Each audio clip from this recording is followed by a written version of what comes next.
Makauwi na sa Pilipinas ang siyam na menor de edad matapos magbigay ng amnesty ang Oman government simula April 1 hanggang June 30 ngayong taon.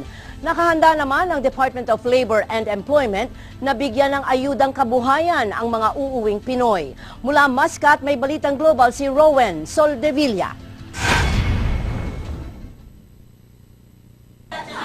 Sila ang unang batch ng 128 na mga Pinoy na nagpalista sa embahada para makakuha ng amnesty na binibigay ng gobyerno ng Oman. Siyam sa kanila ay mga menor de edad na nag-apply ng amnesty kaya makakauwi na sila ng Pilipinas. Ang ilan naman ay pinanganak pero hindi kasal ang kanilang mga magulang kaya hindi sila pwedeng marehistro. Mahigpit na ipinagbabawal ng batas ng Oman ang pagsasama ng babae at lalaki kung hindi sila legal na mag-asawa. Pagkakulong at deportasyon ang parusa sa mga expatriate na mahuhuli. Nakahinga ng maluwag si Malu, hindi tunay na pangalan, dahil maiuwi na niya ang 1.5 taon na yung anak.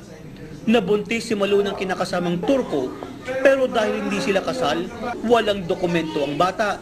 Noong una, takot. Siyempre, maiuwi ko na yung anak ko.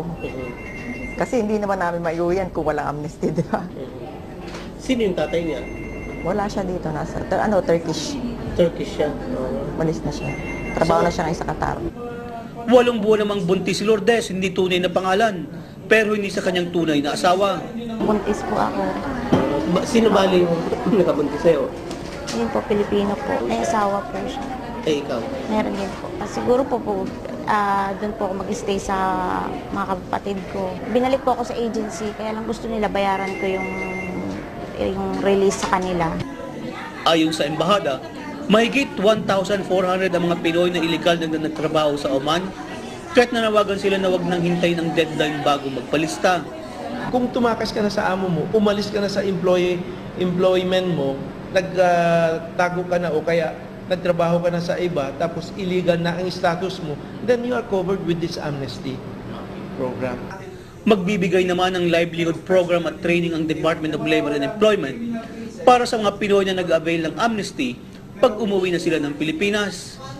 Para sa mga gustong mag-avail ng amnesty, magdala ng 8 2x2 ID pictures at pumunta sa Philippine Overseas Labor Office mula Linggo hanggang Huwebes, alas 8 hanggang alas 3 ng hapon, o kaya ay tumawag kay Sedi Garcia sa telepono bilang 9611-9502.